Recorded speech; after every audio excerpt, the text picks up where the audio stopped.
ईश्वर में अखंड आस्था रखने वाला परिग्रही हो ही नहीं सकता।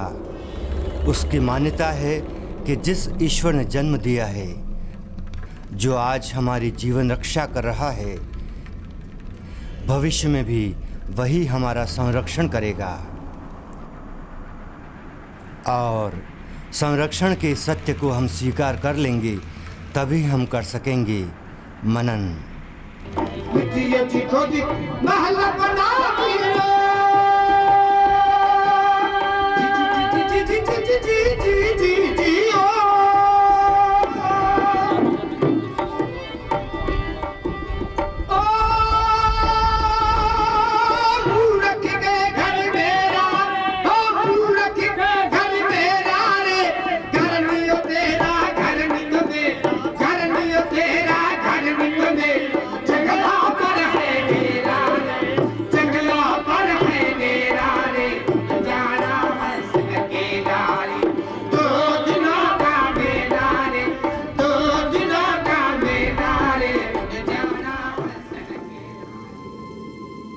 ये संसार क्षणभंगुर है और इस क्षणभंगुर जीवन में हमें सदैव उन सभी का आभारी होना चाहिए जो हमें देते हैं संबल।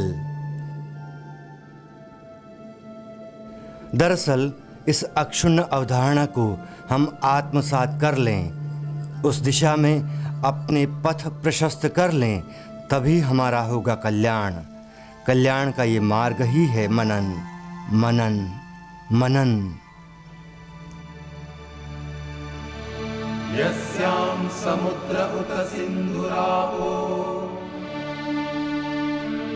यस्यामन्नं पृष्ठयः सम्बभूव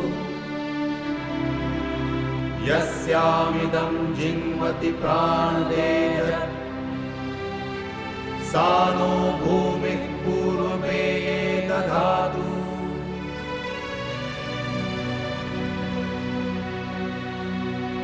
विश्वम्भरा वसुधानी प्रतिष्ठा हिरण्यवक्षा जगतो निवेशनी वैश्वानरं बिभ्रति भूमिरग्निम् इन्द्रऋषभा द्रविणेनो दधातु।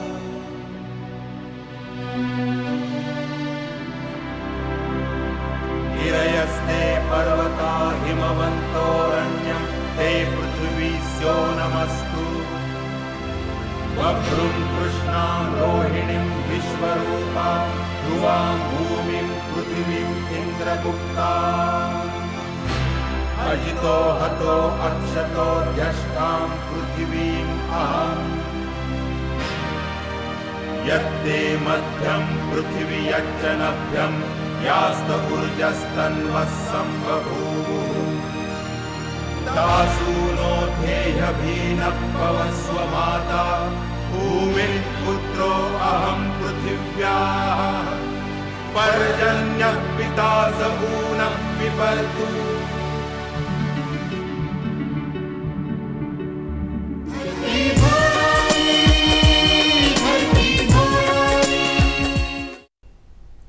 हारता जो नहीं मुश्किलों से कभी, जिसका मकसद हो मंजिलों को पाना। देखकर धूप चलते हुए छाँव, वहाँ रुक जाना जिसने सीखा नहीं। जो हमेशा आग जो लगन की हमेशा जला कर रखते हैं, कामयाबी उन्हीं को मिला करती है, कामयाबी उन्हीं को मिला करती है। जी हाँ दोस्तों, मेहनत का कोई विकल्प नहीं। जब तकदीर करे निराश, तभी रंग ले आते हैं प्रयास। तो हमारा काम है प्रयास करते रहना, करते जाना। और हर सुबह ये प्रयास रहता है कि आप तक पहुँचाएँ सुप्रभात धरती धुरारी। खम्मा घनी नमस्कार, मैं तरुण व्यास और मैं हूँ उर्वशी ठाकुर। दोस्तों, हमारे बीच जो आज मेहमान उपस्थित हैं, उन्होंने अपनी मेहनत, कठिन परिश्रम और लगन से ये साबित कर दिया कि जब मेहनत रंग लाती है तो बहुत गहरा रंग लाती है और कामयाबी फिर उन्हीं के कदम चूमती है। जी हाँ, लगन, कामयाबी, मेहनत, कठोर परिश्रम, ये सभी अगर हम जोड़ लें तो एक नाम उभर कर आता है, वो है SN गुप्ता सर। समाज सेवी, लॉयंस क्लब जो है उसके रीजनल चेयरमैन भी हैं और बहुत सारे समाज को इन्होंने ऐसे काम दिए हैं, समाज के लिए इतना काम किया है कि आज सब इनको जानते हैं। और आज ये हमारे साथ में मौजूद हैं सुप्रभात धरती धुरारी पर कहने के लिए। सुप्रभात धरती धुरारी। सर, आपका बहुत बहुत स्वागत। बहुत बहुत स्वागत है एस.एन. गुप्ता जी आपका सुप्रभात धरती धौरारी के मंच पर। हर सुबह जैसे कि एक खास सुबह होती है, तो आपकी खास सुबह आप कैसे शुरू करते हैं, क्या खास होता है? देखो, मॉर्निंग में जनरली मेरा जो उठने का टाइम है वो 5:30 से 6 बजे के आसपास का है जी। सुबह 5:30-6 के आसपास में जगता हूँ। उसके बाद पेस्ट वगैरह करके मॉर्निंग वॉक पे चला जाता हूँ। पास ही में पार्क है, क्योंकि मेरे को वर्क में जल्दी ज़्यादा रहती है जी। तो मैं बहुत ज़्यादा दूर पार्क में जाना कम पसंद करता हूँ। पास ही में पार्क है, उसमें लगभग 1/2 किलोमीटर के आसपास का रन रहता है, वो मैं दौड़ता रहता हूँ। दौड़ के जब एकदम सांस फूल जाती है उसके बाद में थोड़ी देर रुक के फिर उसके बाद में थोड़ी सी देर कसरत व्यायाम वगैरह वो पार्क में मंदिर है, मंदिर के सामने की तरफ ही बैठ जाता हूँ मैं।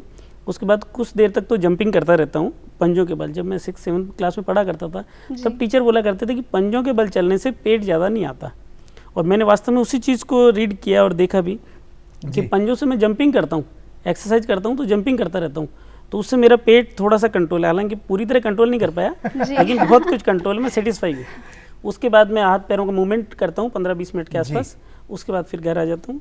घर आके फिर बच्चों के साथ बैठ जाते हैं हम लोग, और अखबार वगैरह पढ़ना, चाय वगैरह पीना, ये सिलसिला जारी रहता है। तो रोज़ाना एक ये जो है पूरे वीक का होता है या किसी दिन छुट्टी भी, संडे के दिन? नहीं, मॉर्निंग वॉक मेरा फिक्स है। इवन कि संडे सैटरडे मेरा क्या है कि एक शरीर भी इस तरीके का बना हुआ है कि अगर मान लो मैं एक दिन अगर मॉर्निंग वॉक पे नहीं जाऊंगा या दौड़ूंगा नहीं तो नेक्स्ट डे मेरी तबीयत खराब हो जाएगी। नेक्स्ट डे मेरे को मजबूरी है जाना। अगर मैं कहीं बाहर भी चला गया, किसी कारण से नहीं जा पाया, तो मुझे आसपास कहीं भी होटल वगैरह में रुकूंगा तो पार्क ढूंढना पड़ेगा और वहाँ मुझे दौड़ लगानी ही पड़ेगी। अगर हाँ, ये जरूर हो सकता है कि सुबह मॉर्निंग में नहीं तो दोपहर में लगा लूँगा, लेकिन अगर मैं दौड़ नहीं लगाऊंगा तो नेक्स्ट डे ढंग से ना तो फ्रेश हो सकता, और 2 दिन या 3 दिन नहीं तो मैं तबीयत खराब हो जाएगी, फिर डॉक्टर के जाना पड़ेगा। तो आपकी जो ये लगन है, जो यूँ कहें कि सुबह सुबह उठने की जो लगन है, वो आपके जीवन में बहुत आगे आपको मतलब एक एनर्जाइज करती है, एक ऊर्जावान है।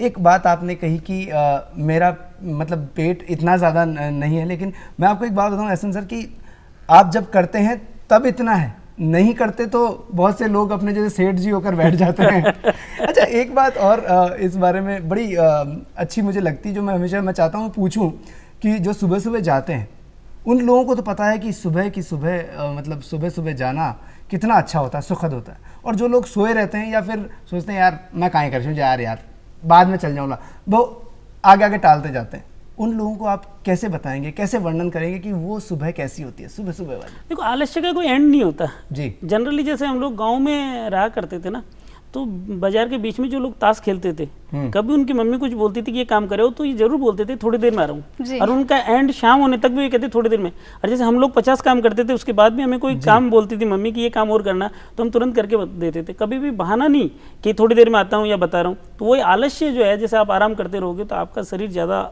आलस्य कवर कर लेगा, तो नेचुरली है कि आपका सारा दिन फिर खराब होगा, डिस्टर्ब होगे, ना तो टाइम पे आप जा पाओगे, ना टाइम पे आप लोगों को कवर कर पाओगे, ना फ्रेशनेस रहेगी। जो सुबह की ठंडी हवा है वो आपको सूर्योदय के बाद नहीं मिल सकती। अपने शास्त्रों में जो कहा गया है कि आप सुबह 4 बजे उठ के सूर्योदय से पहले स्नान करके फिर भगवान का जाप करो तो उसमें मन शुद्ध रहता है। वास्तव में सही है। मैं बचपन से जब से मैंने पढ़ाई चालू की, लोग बात बोलते हैं साहब मैं 2 बजे तक पढ़ा, 4 बजे तक पढ़ा सुबह, लेकिन मैं हमेशा 9 बजे सो जाया करता था। अच्छा। अगर मेरी नींद पूरी नहीं हो तो मेरे से कोई काम नहीं होगा जी। नींद 9, 9:30, 10 के आसपास तो नेचुरल में पक्का सो जाता हूँ, और सुबह 4:30, 5 बजे बाद में मुझे नींद नहीं आती। तो 5 बजे उठ के मैं पढ़ाई भी करता था, तो मतलब छोटा था तो भी मैं 5 बजे उठ के या 4 बजे उठ के पढ़ाई करता था। कभी भी रात को देर रात तक मैंने पढ़ाई नहीं की। और मेरी सोच भी ये है कि सुबह पढ़ाई करते हैं तो उसमें याददाश्त वो तेज रहती है और फ्रेश मूड में, क्योंकि हवा में एटमॉस्फेयर जो होता है एकदम स्मूथ रहता है, मतलब कोई डिस्टर्बेंस नहीं रहता। तो आपकी जो एब्जॉर्व करने की पावर है, मेंटल पावर है, क्योंकि आपके दिमाग में टेंशन नहीं है, सुबह सुबह आप पढ़ाई कर रहे हैं तो जो भी आप पढ़ाई कर रहे हैं वो आपके दिमाग में फिट बैठ जाता है और आप आराम से एग्जाम में या फ्यूचर में उस चीज़ को काम में ले सकते हैं। माहौल भी सुबह का वो शांत रहता है ना, तो कितनी अच्छी बात रही। देखिए उर्वशी, स्टूडेंट्स के लिए भी एक वो हो गई टिप कि सुबह सुबह उठने से कितना अच्छा रहता है। और सर के बारे में बहुत सारी बातें करेंगे, लेकिन सुबह की बात हुई तो सुबह जब आप गार्डन में जाते हैं, आपने उसका वर्णन किया, ऐसा करते हैं सुबह सुबह बहुत सारी ऐसी चीज़ें होती हैं जो कि हम करें तो हमें बहुत अच्छा लगता है। और यूँ भी कहते हैं उर्वशी कि अगर सुबह हम जल्दी उठते हैं तो हमें दिन बहुत लंबा लगता है, बहुत सारे हम काम निपटा लेते हैं। अक्सर सुबह मैं जब उठ जाता हूँ जल्दी, वैसे मैं लेट उठता हूँ लेकिन जब शो करने आता हूँ तो उठ जाता हूँ। सुबह जब जल्दी उठ जाऊँ मुझे लगता है कि आज मैंने सुबह 10 बजे तक तो सारे काम कर लिए, अब बाकी क्या करूं। वो और ऊर्जा भी जो बहुत- सुबह जी, की मिलती है वो पूरे दिन के लिए एनर्जेटिक कर देती है सुबह हमें। बहुत अच्छी एनर्जी होती है। सुबह अगर आप मान लो 4:30-5 बजे उठ के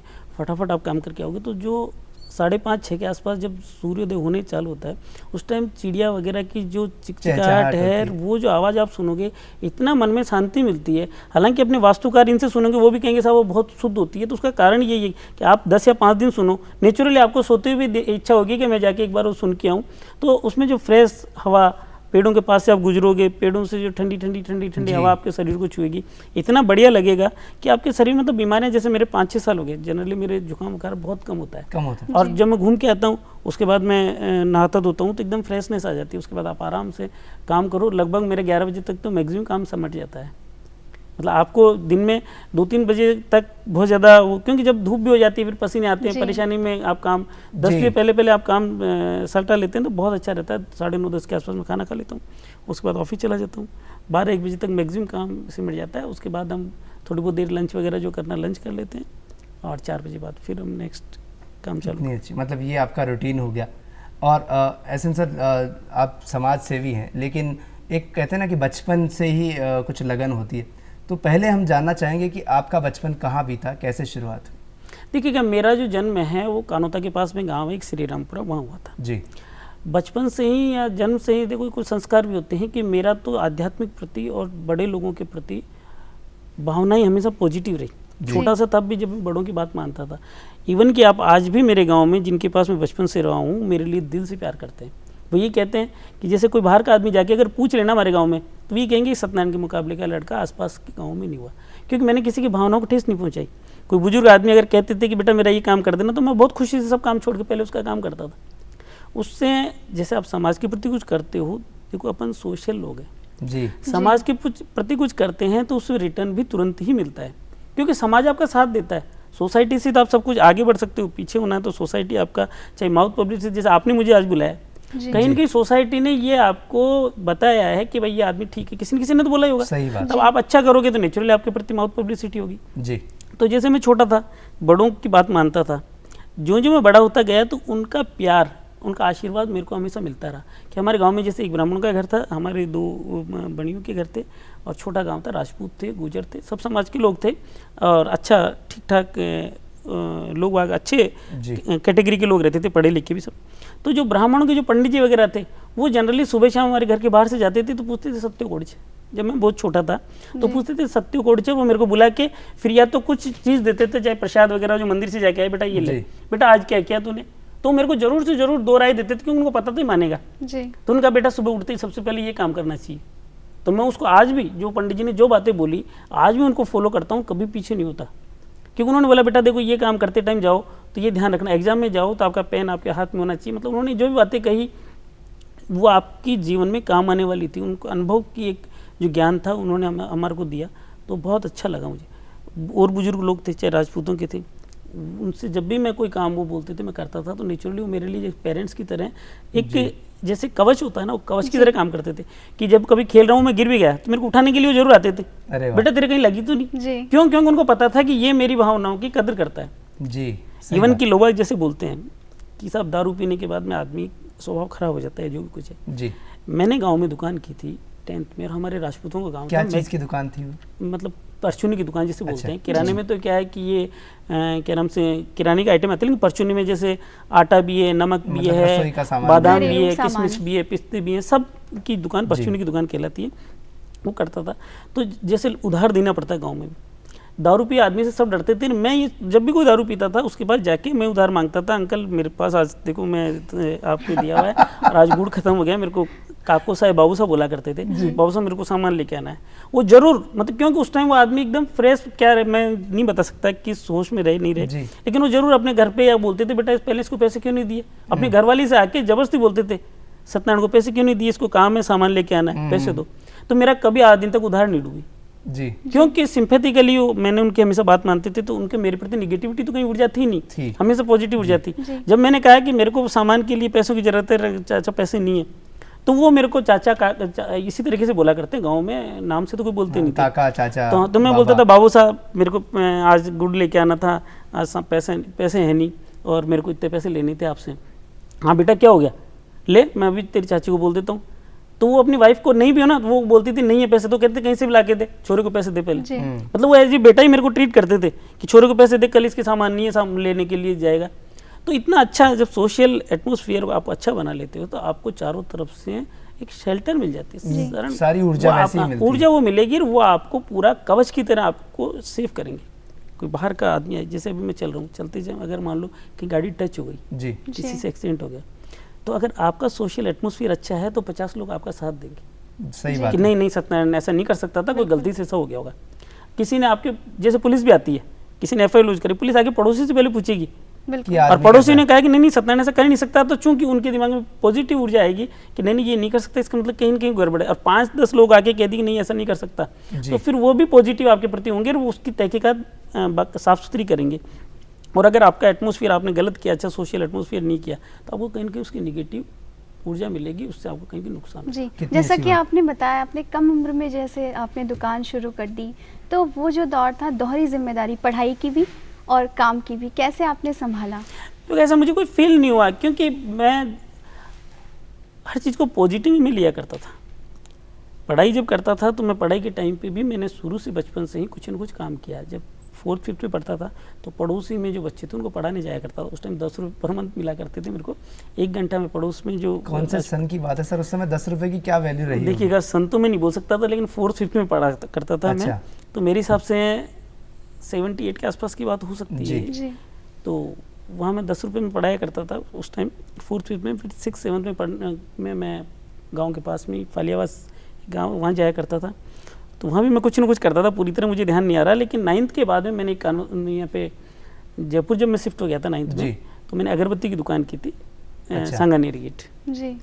और जब मैं कॉलेज टाइम पे था तो गाँव से आया करता था, तो मैं दूध लेके आया करता था जी। तो मैंने हमेशा काम को महत्व दिया, रहा आपका। नहीं महत्व दिया, क्योंकि आप आ रहे हो गांव से, लोगों का आप में ट्रस्ट है, तो वो जो दूध देने वाले हैं वो भी कहते थे बेटा तू ये ले जाना, दूध हमसे ले लेना। और यहाँ पे आप उतर रहे हो, उतरते ही मेरे को जो मेरे मित्र लोग थे, कई लोग जो काम करते थे यहाँ जयपुर में या किनके होटल वगैरह थी, तो वो जानते थे, वो कहते थे सत्यनारायण हमारे लिए, क्योंकि उनको ट्रस्ट लेवल मेरा इतना अच्छा था कि वो कहते थे कि सत्यनारायण तू दूध लेके आ जाना हमारे लिए। तो मैं जैसे 15 किलो की केटली है, उन्होंने दूध निकाल के मम्मी वगैरह सब इकट्ठा करके देती थी, मैं रवाना होता बस में, तो केटली लेके बैठ जाता था, उतरते हुए ले लेते थे। उस दूध में उनको इतना बरकत होती थी, जो खरीदता था वो मुझसे ये कहता था कि तू लेके आ, चाहे और ले ले 25 रुपये ज़्यादा, तो मेरे को नेचुरली बगैर मांगे पैसा मिल जाता था। सपोर्ट इतना मिलता था कि जैसे आप प्रॉपर ढंग से चल रहे हैं, तो जो बस में ड्राइवर थे, कंडक्टर थे, वो मेरे एक तरह से इतने अच्छे मित्र हो गए थे कि कभी मैं नहीं भी जाता ना, मैं छुट्टी भी करता तो केतली रखते और खुद केतली उसको संभलाते और फिर मेरे को फ़ोन क्या बात है, बहुत क्या बात है। क्योंकि हमने जो जैसे गाँव में एटमोसफियर बहुत अच्छा एटमोसफियर था, सब लोग प्रेम से रहते हैं, जॉइंट फैमिली है सबकी, तो हम लोग एक दूसरे के घर जाके बैठना करना, जैसे हमारे कोई मेहमान भी आ रहा है ना, तो वो हमारा मेहमान नहीं कहलाता था, वो पूरे गांव का मेहमान, पूरे गांव का मेहमान कहलाता था। और जहीं भी किसी के पास में गए तो किसी के यहाँ चाय पी लेते थे, किसी के यहाँ खाना खा लेते थे, शाम को हमें पता चलता था कि वहाँ खा लिया मैंने खाना जी। एज ए फैमिली की तरह हम लोग रहते थे। और उसका रिजल्ट भी देखो ऐसा रहा कि आज भी मुझे सबसे ज़्यादा जो सपोर्ट है वो उन लोगों का, जो मेरे पास ऑफिस में आ जाते हैं ना, इतना अच्छा लगता है कि आप कितना ही बड़ा काम हो जी, सबसे पहले उनके प्रति लायबिलिटी जी।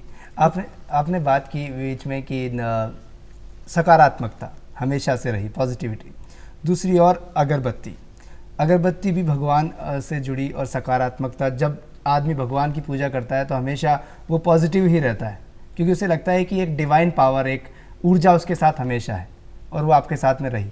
तो आप आध्यात्म में रुचि रखते हैं, तो क्या क्या करते हैं? सुबह भगवान की पूजा वगैरह, पाठ वगैरह, मंदिर? देखो बचपन से ही मेरे को कहानियाँ, जैसे भगवान की जो कहानियाँ मेरी नानी वगैरह सुनाया करती थी, मेरे को बहुत शौक रहता था जी। शाम को जब हम लोग सोते थे तो हमारे जॉइंट फैमिली तो थी, तो नानी वगैरह कई बार आती थी या बुआ जी वगैरह आती थी, तो हमें शौक रहता था कि आज नानी आई हुई है, हमें कहानी सुननी है। तो सारे काम छोड़ के हम 6 बजे के आसपास चले जाते थे, खाना खाते थे। जब भी नानी अगर कहानी नहीं सुनाएगी तो हम खाना नहीं खाते थे, हम कहते पहले कहानी सुनाओ। और हमारी नानी और दादी जो कहानियाँ सुनाती थी, वो हमेशा भगवान से जनरल जुड़ी हुई कहानियाँ सुनाती थी जी। तो उससे क्या हमें प्रेरणा मिलती थी। तो कभी भी हमने कोई और चीटिंग वाला ऐसा कुछ एटमोसफियर हमने देखा भी नहीं। हमें पॉजिटिव, जैसे बुआ जी वगैरह भी कहानियाँ सुनाती थी तो पॉजिटिव सुनाई सारी। नानी वगैरह ने भी कभी महाभारत की, कभी क्या नाम से रामायण की, गीता की, इस तरीके की कहानियाँ सुनाया करती थी, क्योंकि वो भी आध्यात्मिक उससे जुड़ी हुई थी। तो उससे हमारा जो ध्यान है वो डाइवर्ट हमेशा पॉजिटिव होता चला गया। लोगों की सेवा करना, लोगों के साथ रहना, सहयोग करना, चीटिंग नहीं करना। आप देखिएगा मैंने इतना व्यापार किया, जब मैंने 10th में था, जब मैंने गांव में दुकान खोली तो आसपास के गांव के दुकान वालों के ग्राहक सब जो प्रॉपर जिसकी खुद की गांव में दुकान है, जिसकी दुकान, वो भी हमारे यहाँ सामान लेने आने लग गया था मेरे पास। अरे वाह। क्योंकि उसको पता था कि यहाँ पूरा मिलेगा सामान। सत्यनारायण ने कह दिया कि मैं 1 रुपये तेज लूंगा तो बोल के लेगा वो जी, लेकिन बेईमानी नहीं करेगा। तो मेरे पे इतना ट्रस्ट लेवल इतना बढ़िया था कि सबसे ज़्यादा अच्छी दुकान चली, मैंने 3 या 4 साल चलाई, ना तो मेरा 1 रुपये डूबा जी। 1 रुपया लोग कहते हैं उधारी डूबती है, लेकिन मैं नहीं कह रहा। आप सही ढंग से दो, जस्टिफाइड दो, जस्टिफाइड आप रिटर्न लो तो आपकी कहीं उधारी तो नहीं वो डूबेगी। अध्यात्म का असर है जो हमेशा आपके साथ में सकारात्मकता रही। हाँ, अच्छा, बचपन से ही वो लगन थी आप में कि मुझे बड़े होकर बस कुछ करके दिखाना है? देखिएगा ऐसा तो मैंने नहीं सोचा था कि अपन इस तरीके से इतना कर लेंगे, लेकिन उस टाइम के जो सपने थे वो ये थे कि आदमी मेहनत करता रहे तो उसको हमेशा पॉजिटिव सोचता रहे तो सफलता मिलती है। आप अपनी प्रेरणा स्रोत किसे मानते हैं? माता पिता की कौन सी ऐसी बात जो आपके जहन में आज तक जिंदा है? देखिएगा मम्मी का तो खैर क्या ही कह सकते हैं, आप समझते हो जी। चीज़ को। और पापा मम्मी का दोनों का हमेशा सहयोग रहा, और सफलता के पीछे राज तो मैं पूरे गांव को भी दूंगा। जी, बहुत खूब जी। ठीक है ना, क्योंकि उन्होंने मेरे को, जैसे मान लो आज भी मेरे को उनकी यादें आती है। क्या कोई खास बात हमेशा याद रहती है जो हमेशा प्रेरणा देती रही हो कि मम्मी ने वो चीज़ कही थी, वो आज भी मैं उस पर फॉलो करता हूँ? वैसे आप करते नहीं, हैं? मम्मी हमेशा देखो पॉजिटिव की, कभी मैं शैतानी करता था तो मम्मी हमेशा डांटती थी, तो शैतानी कोई भी करने का मुझे मौका भी नहीं मिला। और एटमॉस्फेयर भी ऐसा था, देखो पैसे वाले तो हम लोग थे नहीं, जी, तो हम मेहनत करके खुद ही कमाते थे, खुद ही काम करते थे, पढ़ के मतलब लोगों को पढ़ा के, बच्चों को पढ़ा के, और मैंने पढ़ाई की है। जैसे मिडिल स्कूल में गया था तो पापा वगैरह ने कहा कि बेटा फीस का देने के लिए, उस टाइम 6-7 रुपये फीस लगती थी, लेकिन वो नहीं दे पा रहे थे। फिर उन्होंने कहा कि बेटा बुआ जी के यहाँ भेज देते हैं, वहाँ पढ़ाई कर लो, वहाँ काम भी कर लेना, पढ़ाई भी कर लेना। तो हमारे जो टीचर थे उस टाइम हेड मास्टर बोला करते थे, तो उनका पारिक थे, क्या नाम से, रतन लाल जी पारिक, छुट्टन लाल जी पारिक जी, उन्होंने कहा कि नहीं सत्यनारायण की फ़ीस मैं दूंगा मेरी जेब में से, और उन्होंने मेरी फ़ीस दी और फीस देके मेरे को अपने स्कूल में रखा। फिर नेचुरली मैंने मिडिल फालीवास गांव से की। उसके बाद मैं बुआ के यहाँ आ गया था जयपुर। सेकेंडरी स्कूल मैंने दरबार सेकेंडरी स्कूल तहसीलदारों के रास्ते में थे, उसमें पढ़ाई की, और फिर मानक चौक स्कूल से हायर सेकेंडरी की। कॉमर्स कॉलेज से मैंने ग्रेजुएशन किया, और ABST डिपार्टमेंट यूनिवर्सिटी से मैंने ME किया, MCOM किया, और CA किया साथ में, पहला CA करता। पढ़ाई में आप रहे, इसके साथ साथ एक बच्चे की हमेशा से, मतलब जब बचपन में होता है और बड़े भी हो जाते हैं, तो मुझे तो आज भी है कि कहीं कभी घूमने के लिए कुछ कहते हैं, बोले कि चलो घूमने चलते हैं, तो मेरी बड़ी इच्छा चलती है कि भाई करती है कि मैं कहीं चलूँ। राजस्थान में बहुत सी जगह हैं, तो कोई ऐसी जगह जो आप बहुत पसंद करते हो राजस्थान में? जहाँ देखिएगा उदयपुर को पसंद करता था, लक ने इतना साथ दिया कि मेरा ससुराल भी उदयपुर ही है। मेरी शादी उदयपुर में हुई, तो झीलों की नगरी है, बहुत अच्छी सिटी है, तो मैं उदयपुर को पसंद भी करता था, ससुराल भी उदयपुर ही मिला। तो कैसे, मतलब उदयपुर को पसंद करते करते वहीं कोई लड़की पसंद आ गई थी या? देखो संजोग है, मतलब मेरे को टीचर कहा करते थे जो जिससे प्यार करता है वो उसे जरूर मिलता है। जी, तो वही है कि जैसे मान लो मैंने देखा कि अपने को उदयपुर अच्छा लगता है, तो उदयपुर से कनेक्टिविटी संजोग से ही हो गई जी, कि जब मैं CA कर रहा था, उसी टाइम हम लोग इतने पैसे वाले तो थे नहीं, तो जो हमारे जो ससुर साहब थे जी, उनको लड़का देखना था, तो गांव गए थे। जी। तो वो गांव गए थे, तो 15-20 लोग गए थे, 6-7 लेडी थी, 6-7 जेंट्स थे, क्योंकि मेरे ससुर साहब वो 5 भाई है। जी, तो वो लोग गांव गए, तो गांव उनको कम पसंद आया और मैं थोड़ा सा ठीक पसंद आया। लेकिन जो अभी कह रहे हैं ना कि अच्छा करते हैं, एक ब्राह्मणों का परिवार है हमारे गांव में, तो वहाँ वो लोग चाय वाय पी रहे थे, तो उन्होंने कहा कि इससे बढ़िया लड़का आपको 5 गाँव में नहीं मिल सकता। अच्छा, तो नेचुरली गरीब परिवार, गांव पसंद आया नहीं।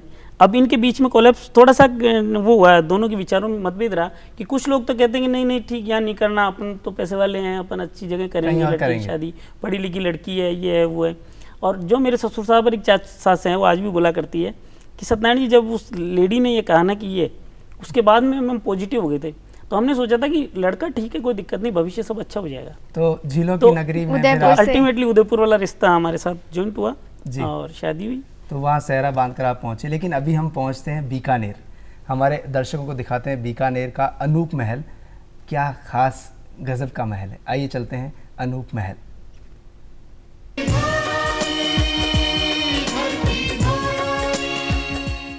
निरंतर होता है।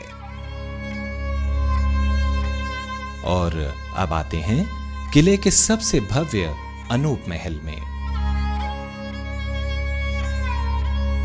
और ये है इस महल का दीवाने खास। लगता है किसी अनूठे सौंदर्य लोक में आ गए हैं। यही वो महल है जहां बीकानेर के शासकों के राज तिलक का दस्तूर भी होता रहा है।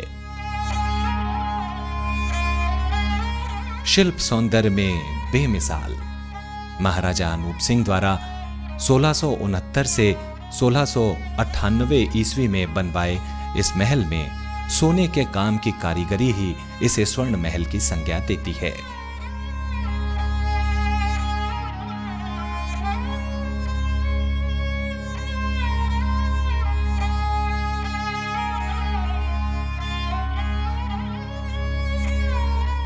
बीकानेर की उस्ता कला की बारीकी यहां हर कहीं है। महल में असली सोने के वर्क काम में लिए गए हैं। कांच की पच्चीकारी और सोने की कलम का काम मानो महल में सुरीला संगीत सुनाता है।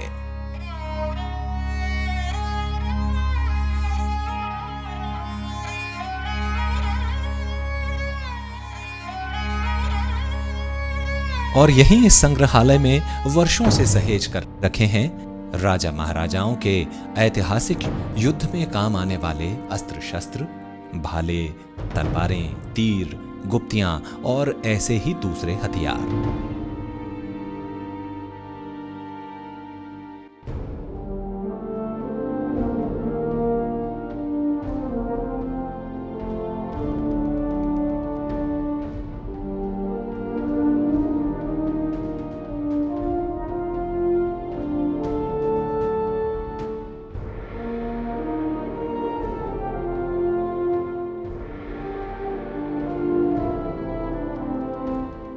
गज महल महाराजा गज सिंह द्वारा निर्मित शानदार महल है। यहीं बना है छोटा सा गज मंदिर भी। इसे गज महल न कहकर गज मंदिर के नाम से ही पुकारा जाता है। मंदिर में कांच की जड़ाई देखिए, बस देखते ही रह जाएंगे। आप इसे कांच महल भी कह सकते हैं। सोने के काम के साथ साथ कलाईदार बेल बूटे इतने खूबसूरत कि इनकी कारीगरी मन को मोह लेती है।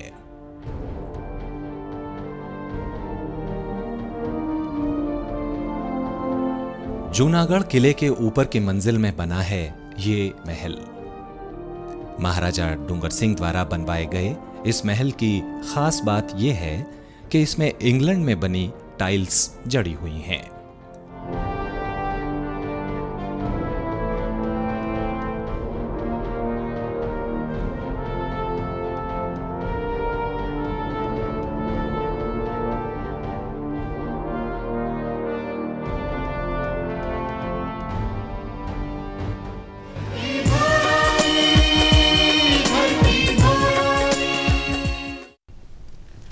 दोस्तों एक बार फिर से कहते हैं सुप्रभात, कार्यक्रम जिसका नाम है सुप्रभात धरती धौरारी। और आज हमारे बीच जो मेहमान हैं वो है एक जाना माना नाम, मिस्टर SN गुप्ता जी। तो आइए बातों का सिलसिला आगे बढ़ाते हैं। तो देखो आप बीकानेर देखो, आपने तो किया करे कि पधारो हमारे देश। अपनी भाषा अपनी बोलियां भी इतनी खूबसूरत है। तो गुप्ता जी थे तो देखो गांव का परिवेश में पला बड़ा हो, तो आपने मारवाड़ी तो थे जानो ही हो।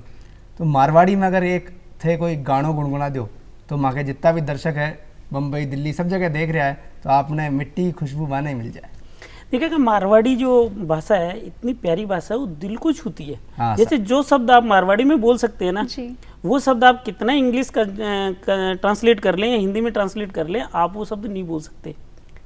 जैसे तो, लावण है, जैसे शब्द है, अब इसका आप क्या ट्रांसलेट करोगे तो भी वो वर्ड जो दिल को छूने वाले शब्द है। राजस्थानी जितने भी वर्ड हैं, जैसे हम लोग आज भी घर में बैठते हैं तो बच्चों के साथ राजस्थानी भाषा में जनरली बात करते हैं। मैं चाहूँ कि थे अब राजस्थानी भाषा में बात करो तो और ही मजा आ जाए। देखो वो क्या है, हैबिचुअल ज़्यादा है नहीं, थोड़ा एजिटेशन रहता है। बाकी तो राजस्थानी भाषा में बात कर वो कोई मतलब बड़ी बात को ना। और बचपन में तो हमने किया हुआ ये पूरी तरह राजस्थानी में बात करते थे। हमारे जो वर्ड्स थे बाबा, चाचा, बाबोसा, काकोसा, नानोसा, ताई, भाभी, जैसे मम्मी को भी जनरली हम लोग इस तरीके से बोलते थे। राजस्थानी भाषा ही काम है। तो एक गीत जिको थे बहुत पसंद करो आपने राजस्थानी भाषा में। देखो पसंद वाला गीत तो दिमाग में अचानक आ नहीं रहा मेरे, लेकिन एक गीत मैं जरूर थोड़ा सा सुना सकता हूँ, क्योंकि जनरली गाँव में हमारे जब भी कोई शादी ब्याह होती थी तो गाँव में लोग बाग इसी तरीके से गीत गाया करती थी, लेडीज वगैरह, क्योंकि जेंट्स तो कम गाते हैं, गाँव में लेडीज वगैरह ही गाती है। तो वो जैसे गाती थी उसको हल्का सा मैं गुनगुना सकता हूँ, लहजा तो मेरे में बनेगा नहीं। हाँ सर। लेकिन ओ जी मन गोद्या ले लियो छैली लावण के लाग्यो भर भूट्यो, ओ जी मन गोद्या ले लियो छैली लावण के लाग्यो भर भूट्यो। एक को इस तरीके से जैसे मन जयपुरियो दिखा दियो सा। हाँ साहब। ओ जी मन जयपुरियारा महल प्यारा लागे मारा छैली मन जयपुरियो दिखा दो सा।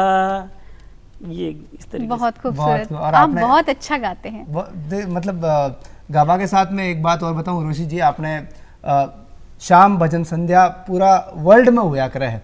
खाटू श्याम बाबा का दरबार हूँ, खाटू श्याम जी खुद हर जगह पधारा है, जना आपने भक्त बुलावा है कि भजन संध्या है बाबा थे पधारो। तो आज माँ के साथ जी का पधारेड़ा है गुप्ता साहब, आगे बारे में बताऊँ कि जो श्याम मित्र मंडल है जगह शाम भजन संध्या है बी का अध्यक्ष भी है, तो आपने कटे कटे थे शाम भजन संध्या करया करो, और एक अगर शाम भजन भी थे थोड़ा सा गुनगुना दो तो और ही मजा आ जाए।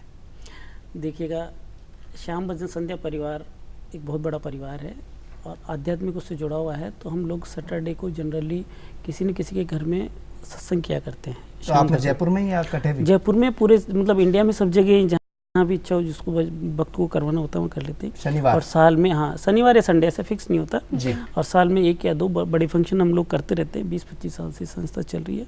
इसमें मैक्सिमम लोग जुड़े हुए हैं जो श्याम भजन कीर्तन करते हैं वो जुड़े रहते हैं।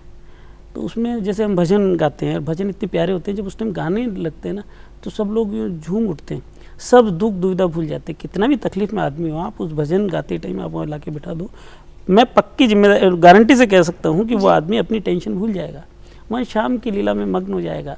और वो सबसे बड़ा उसकी आत्मशुद्धि जी होती। उसके बाद जब वो निकलता है, जब वापस वो उस माहौल में जाता है, तो उससे पहले वाला जो परेशानी थी उससे अपग्रेड होकर ऊपर वो रहता है कि वो समस्याएं उसके लिए छोटी हो जाती है कि नहीं प्रभु की लीला है जी, तो समस्याओं से जूझने की उसकी कैपेसिटी बढ़ जाती है। बिल्कुल, भजन भी एक काइंड ऑफ मेडिटेशन ही है।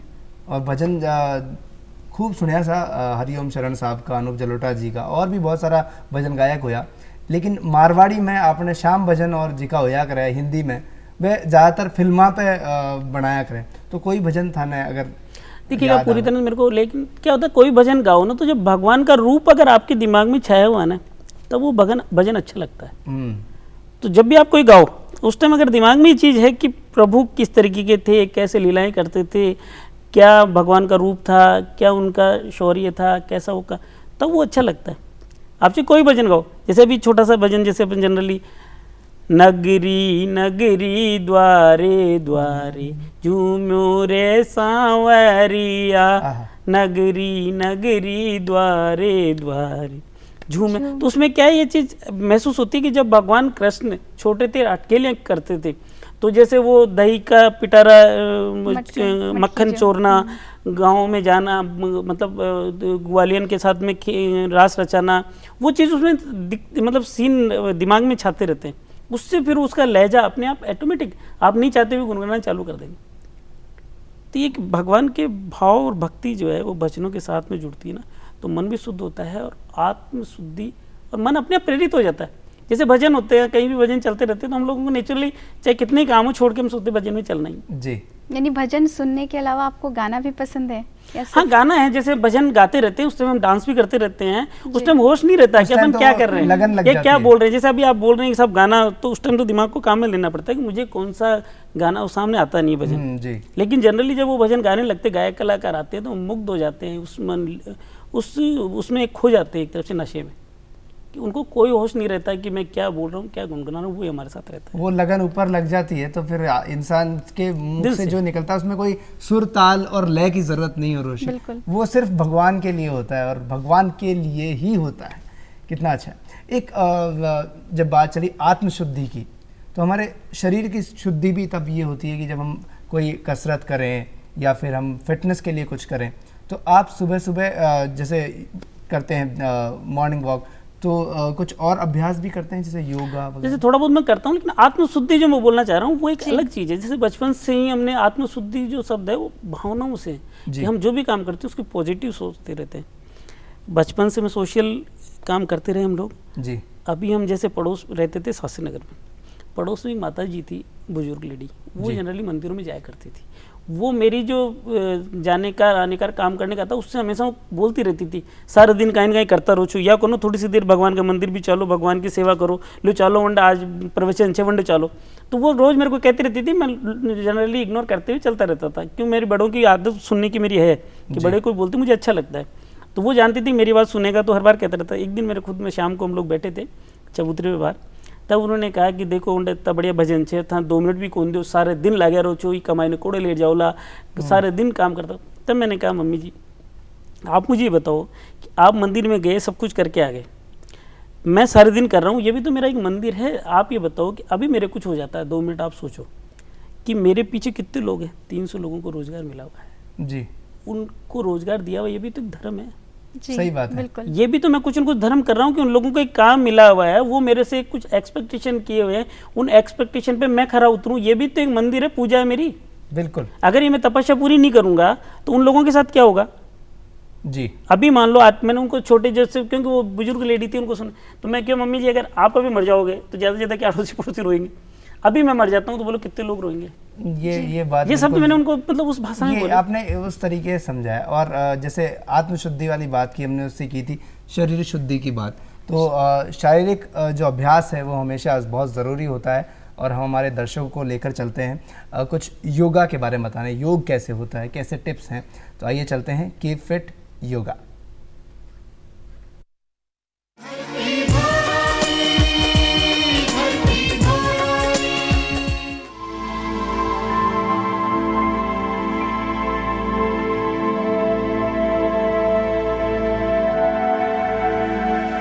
आसन का नाम है गौमुख आसन। एकम, द्वे, त्रिणे, बायां हाथ ऊपर, हाथ को पीछे से चत्वारे क्रॉस करके, उंगलियां फंसाकर, कमर गर्दन सीधी और आंखें बंद।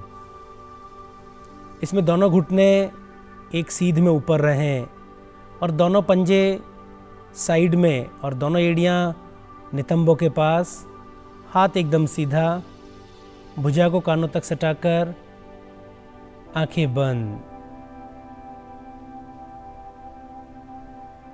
इस स्थिति को गौमुख आसन हम कहते हैं।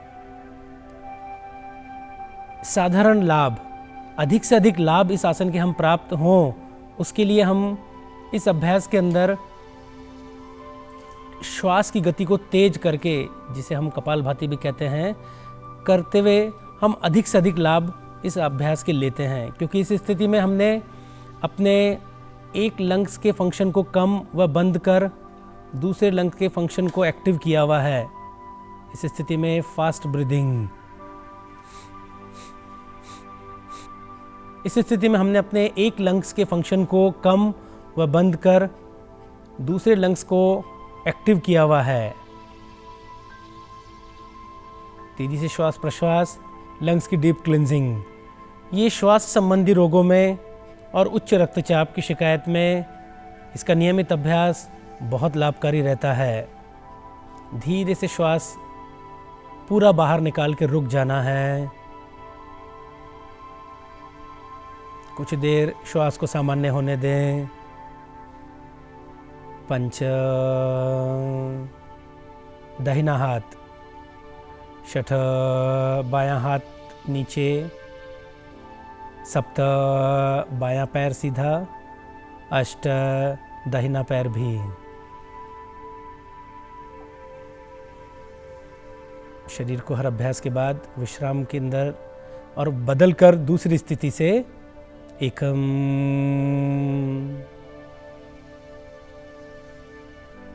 द्वे, पैर को पूरा क्रॉस करते हुए दोनों घुटने एक सीध में, दोनों एड़ियां साइड में। त्रिणे, दाहिना हाथ सीधा ऊपर।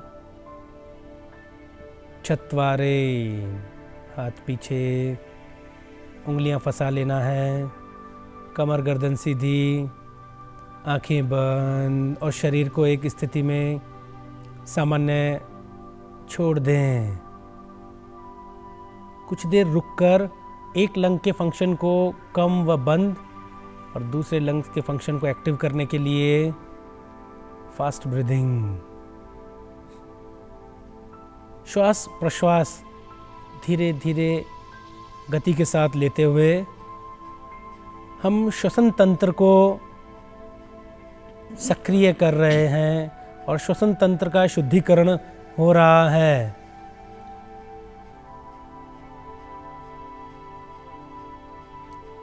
चालीस से 50 दीर्घ श्वसन फास्ट ब्रीदिंग करके पूरा श्वास बाहर निकाल के रुक जाएं। कुछ देर इसी प्रकार रुके रहें, जिससे हमारा क्लेविकुलर रीजन स्ट्रांग बनेगा। इसका नियमित अभ्यास हमें कभी सर्वाइकल या फ्रोजन शोल्डर की शिकायत होने ही नहीं देगा। और जितने अधिक क्लेविकुलर रीजन हमारा स्ट्रांग बनेगा, ओवरऑल बॉडी के जॉइंट्स भी हमारे उतने ही अधिक हेल्दी रहेंगे। पंच, बायां हाथ। षठ, दाहिना हाथ। सप्त,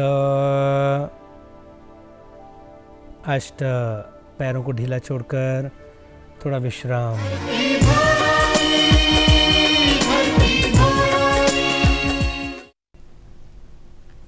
सुप्रभात धरती धुरारी में योग आप सीख रहे हैं। आशा आपको बहुत अच्छा लगता होगा और आप उसे अपनाते भी होंगे और टिप्स आपको पसंद आ रहे होंगे। आइए अब आगे बढ़ते हैं, बातचीत का सिलसिला आगे बढ़ाते हैं। हमारे साथ में मौजूद हैं समाज सेवी SN Gupta sir. SN Gupta ji, जैसा कि आपने बताया आप कई संस्थाओं और कई सामाजिक कार्यों से जुड़े हुए हैं, तो कौन कौन सी संस्थाओं से आपका जुड़ाव है और क्या किन उद्देश्यों को लेकर आप आगे चलते हैं? देखिएगा कि मानव सेवा करना ही तो एक मेन उद्देश्य है जी। किसी आदमी को, पीड़ित मानव की सेवा करना हमारा मेन उद्देश्य रहता है। किसी को कोई प्रॉब्लम उसको दूर करना, इसी को ध्यान में रखते हुए मैं, जैसे हमारे खंडेलवाल समाज का पहले तो सेक्रेटरी रहा था, फिर अध्यक्ष रहा, आज राष्ट्रीय उपाध्यक्ष हूँ। साथ ही लॉयंस क्लब से जुड़ा हुआ एक बहुत अच्छा NGO है जो 208 देशों में फैला हुआ है जी। उसमें सबसे पहले मैं सेक्रेटरी रहा था, आज के 10 साल पहले। उसमें बढ़िया काम किया हमने, तो अध्यक्ष बने और आज रीजन चेयरपर्सन हूँ। इसमें सोशल एटमॉस्फेयर एक्टिविटी होती है, जैसे आई कैंप लगाना है, कोई बीमार है उसकी सेवा करना है, उसको किसी को अच्छे ट्रीटमेंट की ज़रूरत है, उसके पास पैसा नहीं तो हम लोग कलेक्ट करके उसको सपोर्ट करते हैं। कोई बच्चा पढ़ना चाहता है, IAS बनना चाहता है, RAS बनना चाहता है, अच्छी पढ़ाई करना है, गरीब आदमी है, उसको हम ड्रेस देना, किताब देना, उसका सहयोग देना, बाहर जाना है तो उसकी फ़ीस जमा करवाना, इस तरीके की एक्टिविटी हम लोग इसमें लॉयंस क्लब वगैरह में करते रहते हैं। जैसे लॉयंस क्लब ने एक स्कूल है, बालिका विद्यालय, गवर्नमेंट स्कूल, वहाँ पूरी फैसिलिटी नहीं थी बड़ौदिया बस्ती में, तो हमने 10 साल से उसको गोद लिया हुआ था। उसकी जो भी समस्याएं होती थी, जैसे वहाँ बाथरूम नहीं है तो बाथरूम तैयार कराना, कमरा नहीं है तो कमरा तैयार कराना, तो इस तरीके से हम लोग करते रहते हैं। Heart checkup camp general public के लिए लगाते रहते हैं कि जो भी कोई हार्ट का ट्रीटमेंट नहीं करवा सकते तो वो हमारे पास आ जाता है, हम उसका पूरा ट्रीटमेंट करवाते हैं। तो सोशल एटमॉस्फेयर मतलब संस्थाओं से शुरू से जुड़े, मेरा शौक भी था बचपन से भी। और 95 में मेरी शादी हुई थी, विजय लक्ष्मी गुप्ता वाइफ का नाम है, तो उसका भी एकदम सोशल संस्थाओं से हमेशा जुड़े रहना बहुत अच्छा लगता था। तो वो हमेशा मुझे सपोर्ट, जैसे हमारे परिवार में भी बच्चे वगैरह भी जब भी सोशल काम करने जाते हैं, लॉयंस क्लब का कार्यक्रम है तो हम लोग व्यापार का सारा काम छोड़ के लॉयंस क्लब के कार्यक्रम में जाएंगे। जैसे कभी TB हॉस्पिटल में मान लो कोई कैंप लगा रहे हैं या उनको फ्रूट्स वगैरह बांट रहे हैं या उनको कोई खाने वगैरह बांटने के लिए हम हॉस्पिटल में जाएंगे मरीजों को, तो बच्चे वगैरह भी जाते हैं, कंबल वगैरह बांटने जाएंगे तो बच्चे, वाइफ वगैरह सब लोग जाती है। तो हमारा जो एटमॉस्फेयर जिसमें हम रहते हैं उसमें मैक्सिमम सारे लोग, परिवार के लोग भी, जैसे मेरी बुआ वगैरह हैं, मम्मी वगैरह है, उनका भी सोसाइटी से बहुत लगाव है। एक्चुअल में क्या है, हमारा जैसे संस्कार भी देखें तो मेरे दादाजी के बारे में सब लोग कहा करते हैं कि बहुत अच्छे वैद्य थे।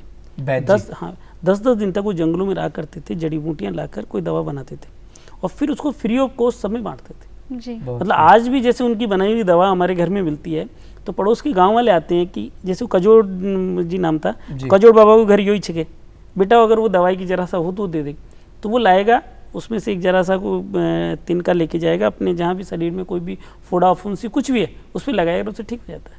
क्या बात। वो उस टाइम के, आज की 40 साल पुरानी जो डिब्बे उनके रखे हैं उनसे भी आज भी फायदा हो रहा है।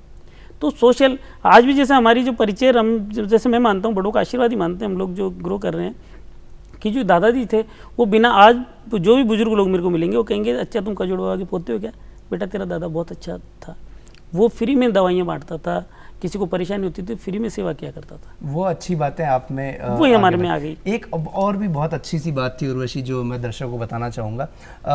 एक आशियाना होना, एक गरीब के पास में घर होना, एक आज के ज़माने में बड़ा मुश्किल सा लगता है, लेकिन उस मुश्किल को आसान किया सरकार के साथ में मिलके गुप्ता जी ने। सर क्या था वो, क्या प्रयास था, बताएं। देखिए सोशल सर्विस तो मैंने बताया कि हमारा हैबिट बना हुआ है। तो गवर्नमेंट की 2009 में एक स्कीम थी कि गरीबों के लिए मकान बनाना, 2,40,000 में 335 स्क्वायर फीट का घर देना। जी। वो बहुत चैलेंज था, तो उसमें उन्होंने उन बिल्डर्स को बुलाया जो कि प्रॉफिट मेकिंग कम चाह रहे हो। जी। तो मैं आपको पक्का बता रहा हूँ कि जो बड़े बड़े बिल्डर उस टाइम मैदान में थे, कोई भी इस स्कीम में एप्लीकेशन नहीं लगाया, जिन्होंने लगाया उन्होंने विड्रॉ कर लिया। लेकिन हम लोगों ने 4,000 से ज़्यादा फ्लैट बनाने में प्रोसेस में 1,000 तो हम डिलीवरी करने जा रहे हैं, जो गरीबों के लिए, जो बेचारा रिक्शे वाला जिसको मकान, छतरी मिलना बहुत मुश्किल है, छाया मिलना बहुत मुश्किल है, उसके लिए सपना होता है, उसको 2,40,000 रुपये में गवर्नमेंट हमारे साथ मिलके मकान दे रही है। ये चीज़ में हम लोग भी सहयोग, गवर्नमेंट भी पूरा सहयोग कर रही है। जैसे लोग क्या होता है, अच्छा काम करते हैं उसका बेनिफिट भी मिलता है। जैसे लोग कहते हैं साहब एक दिन में बिल पास नहीं होता जेडी में, मैं कह रहा हूँ हमने अच्छा काम किया, हमारा बिल सुबह 2 शाम को मिलेगा, क्योंकि जितने भी अफसर हैं ना उनको सिंपैथी है कि गरीबों के लिए कर रहे हैं, बहुत अच्छा काम कर रहे हैं, SNG का क्या दे दो, उससे हमें 10 काम मिलते हैं, 10 सहयोग मिलता है। गरीबों के लिए आपने काम किया, मैं आपको एक बताऊं, हमने एक इंडस्ट्रियल पार्क डेवलप किया था चोमू रोड पे। तो वहाँ कोई एक स्टेचू लेके जानी थी, तो जब सिकंदरा से आई थी तो एक टैक्सी वाले को हमारे किसी बच्चा जो लेने गया था उसने बोला कि सिल्वर सोइल में जाना है। साथियों आप सोचोगे नहीं, उसने टैक्सी वाले ने कहा कि SNG क्या जाना है क्या, बोले उसने खुद ने उठाई ले जाके, और जैसे खुद के लिए लेके जा रहा है ना वैसा इतना सेफ ले जाके रखा। उसने बोला आपके पैसे, बोले नहीं पैसे नहीं लेने, बोले पैसे तो लेना पड़ेगा, क्यों नहीं ले रहा पैसे। तो उन्होंने कहा कि जब SNG हमारे लिए इतने सस्ते इतने अच्छे मकान बना सकते हैं तो हम उनके लिए इतना भी नहीं कर सकते क्या। तो आप देखो उसमें मेरा इतना मन खुश हुआ कि टैक्सी वाला बेचारा जो भी, तो हम आम टैक्सी वाले का सेवा, जिनके रिक्शे वाला जो बेचारा, गवर्नमेंट ने बहुत अच्छी स्कीम लेके आई है कि उसको किस्तों में पैसे जमा कराना, 2,40,000 रुपये टोटल कॉस्ट है, 1 लाख रुपये बैंक से फाइनेंस हो जाता है, और 1,40,000 रुपये देना, उसमें लगभग 25 से 30,000 रुपये तो सेंट्रल गवर्नमेंट सब्सिडी दे रही है, 1 लाख रुपये उसको पे करना है, 1 लाख रुपये उसको 20 साल तक की किस्तें और हो जाती है उसमें, कभी 10,000 कभी 5,000, बहुत लिबरल है गवर्नमेंट इस मामले में। तो गरीबों के लिए आशा न दे रही है, उसमें भरपूर सहयोग कर रहे हैं। तो आप देखिएगा, मैंने ये 4 साल पहले हाथ में काम लिया था, तब बड़े बिल्डर कोई भी इसमें नहीं आए थे, क्योंकि इसमें नुकसान का काम भी हो सकता था, नफा कम था। हमने हाथ में लिया, प्रभु ने हमारा साथ दिया, हमने बना के हैंड ओवर करने की पोजीशन में है, और उसके बाद में हमारा व्यापार भी इतना फला फूला है कि मैं भी खुद नहीं सोच पा रहा है कि इतना अच्छा व्यापार पब्लिक का, लोगों का, सबका साथ। बिल्कुल तरुण, मेरा भी मानना यही है कि आप जब समाज के लिए करते हैं तो वो बाउंस बैक होकर आता है, यानी कि हम मदद करते हैं तो वो कहीं ना कहीं से हमें भी जब मदद की ज़रूरत होती है तो वो समाज से निकल कर आता है। वो दुआ जो मिलती है ना, उससे बड़ा कुछ नहीं है।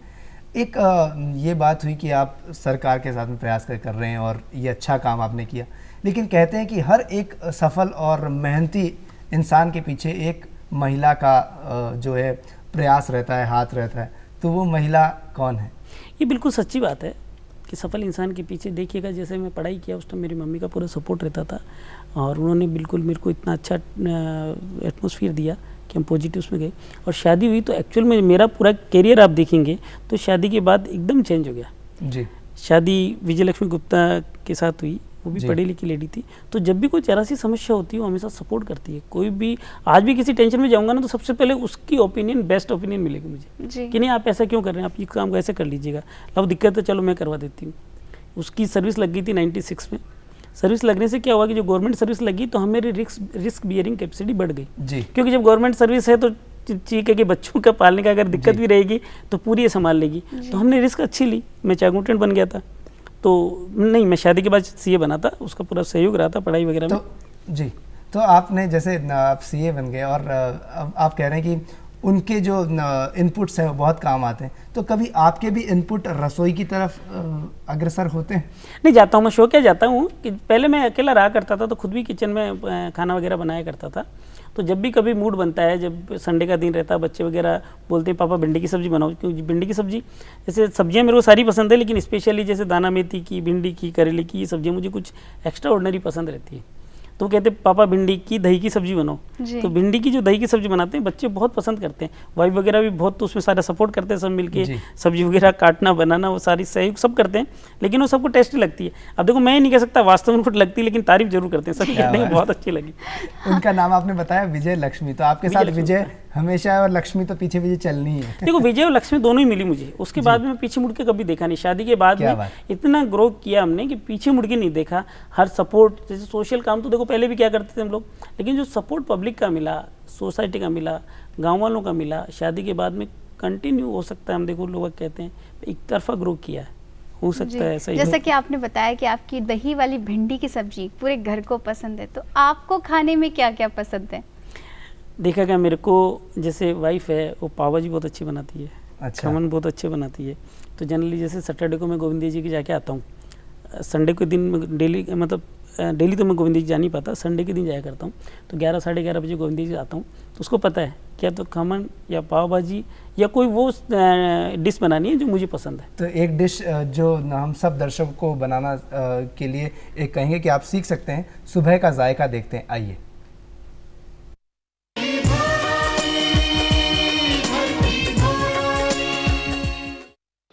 फिटनेस के लिए तो मैं दौड़ दाड़ करता हूँ, शरीर की सेफ्टी करने के लिए। खाने में सबसे बढ़िया चीज़ खाता हूँ, शाकाहारी खाना खाता हूँ मैं, जैसे दाल है, बाजरी रोटी है, मक्की की रोटी है, बेजड़ की रोटी है, ये ज़्यादा मैं पसंद करता हूँ। सुबह सुबह के टाइम में मुझे लगता है फ्रूट्स खाना और दूध वगैरह पीना बहुत ज़रूरी है आजकल की लाइफस्टाइल को देखते हुए, क्योंकि सब जंक फूड्स की तरफ ज़्यादा जा रहे हैं। आजकल इस आपाधापी के युग के अंदर और पोल्यूशन के युग में आजकल नई जनरेशन काफ़ी अवेयरनेस हो गई है अपने फिटनेस के लिए। तो उस टाइम पे हमें आजकल योगा के लिए और खान पान में बहुत ध्यान रखना पड़ रहा है, क्योंकि पोल्यूशन में आजकल न तो प्योर कुछ मिल रहा है खाने को, इसलिए हमें सुबह छुटपुट कसरत और खान पान में भी प्रोटीन वाली या हेल्दी डाइट के लिए बहुत अवेयरनेस है। भावी पीढ़ी जो खास करके स्त्रियां और महिलाएं हैं, उनको बहुत ज़रूरी है कि अच्छा खान पान मिले, उनको न्यूट्रिशन डाइट मिले। और योगा के लिए जो दिन भर के आपाधापी के टाइम पे उन्हें न तो अपने शरीर का ध्यान रखने को कुछ मिलता है, तो उसके लिए ब्यूटी के लिए, योगा के लिए और खान पान के लिए मस्त है कि उन्हें कुछ सिखाया जाए और वो अपना ध्यान रखें किचन में भी, क्योंकि उस टाइम पे ब्रेकफास्ट और चाय का टाइम होता है। तो उस टाइम अगर उन्हें काफ़ी हेल्दी फूड और हेल्दी एक्सरसाइज मिले तो अच्छा रहेगा।